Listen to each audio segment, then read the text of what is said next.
Hello guys, I am Priya quintal. तो जैसा कि आपने हमारी पिछली वीडियो में 5 टॉपिकों को देखा था, तो आइए अब इस वीडियो में हम उन अगले 5 टॉपिकों के बारे में आपको बताते हैं।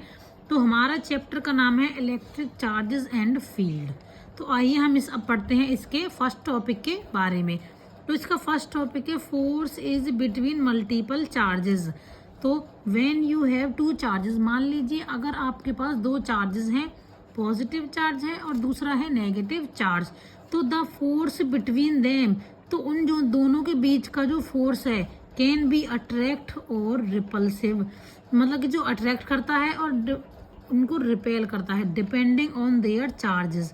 तो इसका मतलब ये है कि जैसे हमारे पास 2 चार्जेस हैं, एक पॉजिटिव चार्ज है एंड देन नेगेटिव चार्ज है, अगर वो एक दूसरे को अट्रैक्ट करते हैं, अगर वो अलग अलग चार्ज हैं और एक दूसरे को अट्रैक्ट करते हैं, तो उन दोनों के बीच में एक फोर्स लगेगा, और रिपेल करते हैं तो भी एक फोर्स लगेगा। तो वो क्या कहलाता है? Force is between multiple charges. तो इसमें हम बताया गया है कि अपोजिट चार्ज होते हैं वो अट्रैक्ट करते हैं एक दूसरे को, एंड जो सेम चार्ज है वो एक दूसरे को क्या करते हैं? रिपेल। तो the force between them follows Coulomb's law. तो हमने आपको अपनी पिछली वीडियो में कूलम्स लॉ के बारे में बताया था, वहां से पढ़ सकते हैं कूलम्स लॉ क्या होता है। तो जो फोर्स होता है वो फॉलो करता है कूलम्स लॉ को। तो इसका एग्जांपल ले लेते हैं। For example, we have 2 charges, positive and negative charges. तो अगर हम 2 चार्ज लेते हैं, मान लीजिए पॉजिटिव और पॉजिटिव, तो वो एक दूसरे को क्या करेंगे? रिपेल करेंगे। लेकिन रिपेल करने के लिए जो फोर्स लगाना पड़ेगा एक दूसरे को, बिना फोर्स के तो कोई भी चीज एक दूसरे से दूर नहीं हो सकती। तो जो फोर्स लगाना पड़ेगा वो क्या कहलाता है? हमारा force in between 2 charges.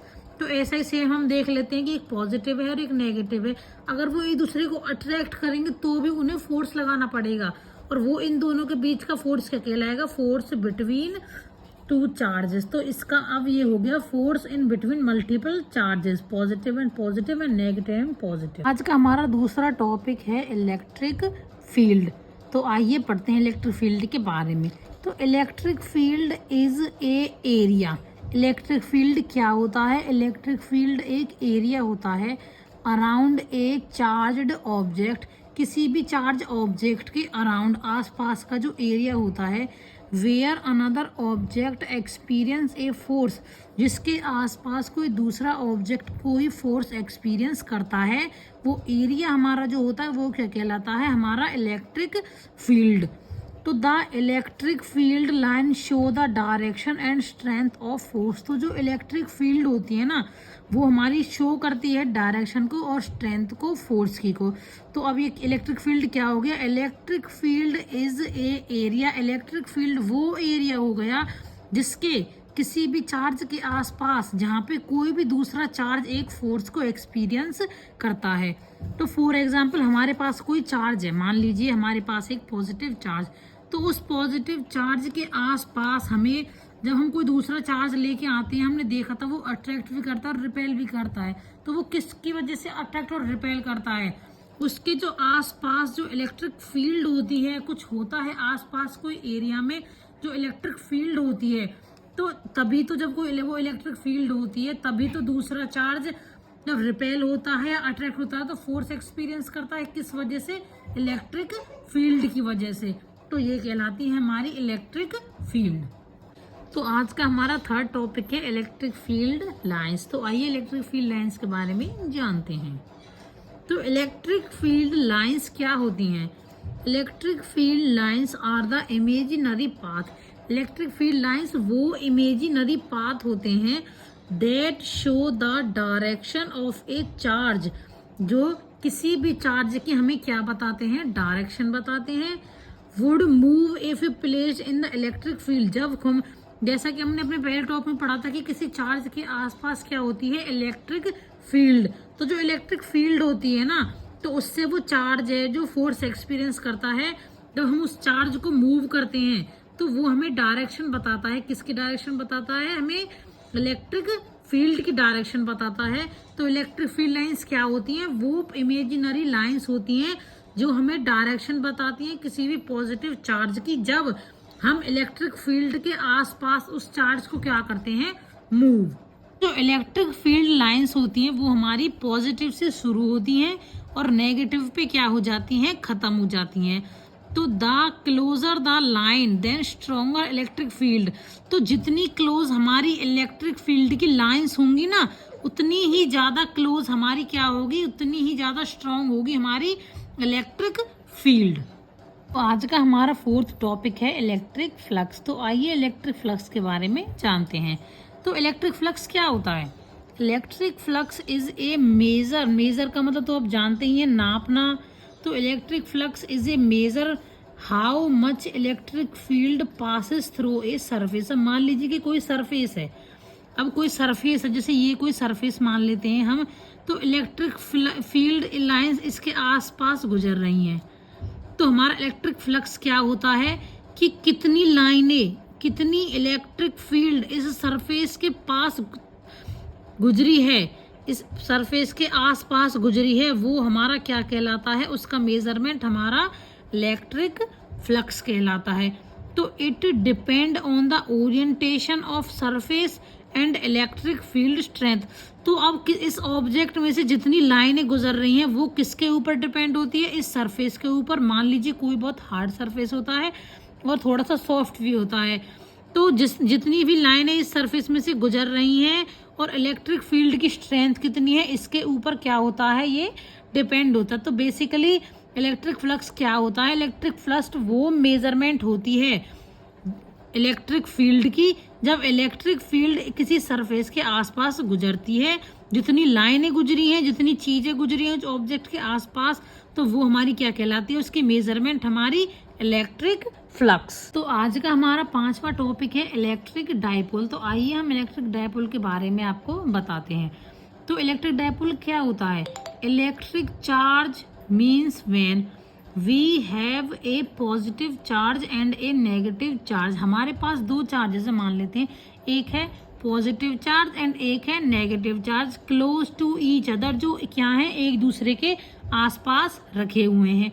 They create a dipole movement. वो क्या करते हैं, एक डायपोल मूवमेंट क्रिएट करते हैं, which is measure of their separation, जो उनकी सेपरेशन को क्या करता है, मेजर करता है। अच्छा, हमने अक्सर बचपन में देखा था कि अगर हम कोई दो चुम्बक लेते हैं, हम अगर जैसे हम एक चुम्बक को ऐसे गोल गोल घुमाते थे तो दूसरी चुम्बक जो उसके साइड में होती थी वो भी अपने आप गोल गोल घूमने लगती थी।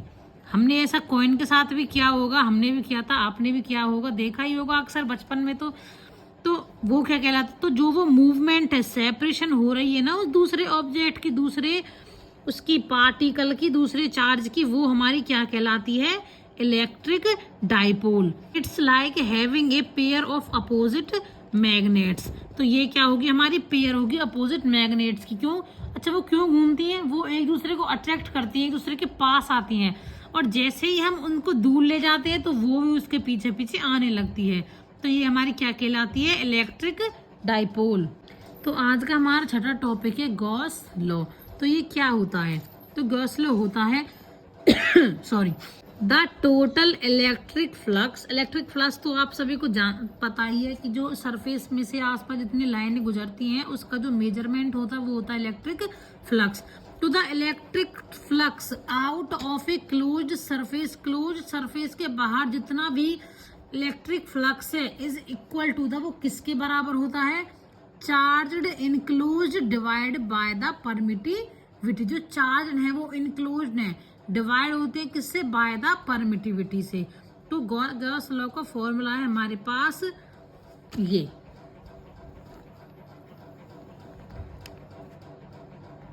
यहाँ पे हमारा E point D A is equal to Q upon the E not. तो आज का हमारा लास्ट टॉपिक है एप्लीकेशन ऑफ गॉस लॉ। तो आइए हम इनके बारे में आपको बताते हैं। तो there are 4 application of Gauss law. इसकी क्या है, 4 एप्लीकेशंस हैं। तो पहली है Gauss law to find out the field. Find out करवाता है हमें किसके बारे में, फील्ड के बारे में। Due to uniformly charged straight wire.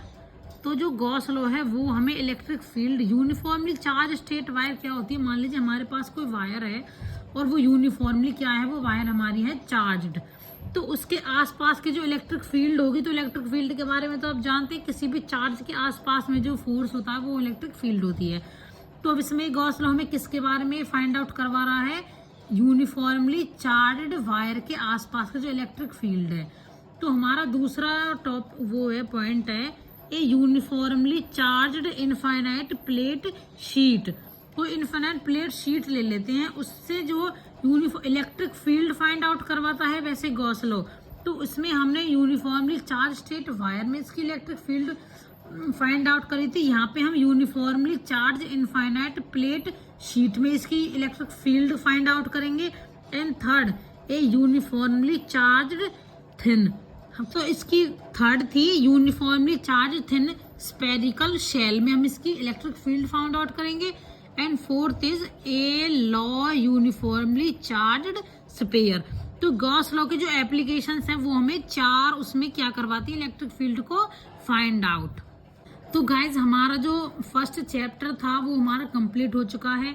अगर आपको हमारी वीडियो समझ में आई हो, अच्छी लगी हो, तो प्लीज हमें लाइक करिए एंड सब्सक्राइब करिए और हमें बताइए कमेंट करके कि नेक्स्ट आपको कौन से चैप्टर की कौन सी वीडियोस नहीं समझ में आ रही हैं। और आपको जो भी हमसे पूछना हो किसी भी टॉपिक के बारे में, किसी भी सब्जेक्ट के बारे में, तो आप हमें कमेंट करके पूछ सकते हैं पर्सनली।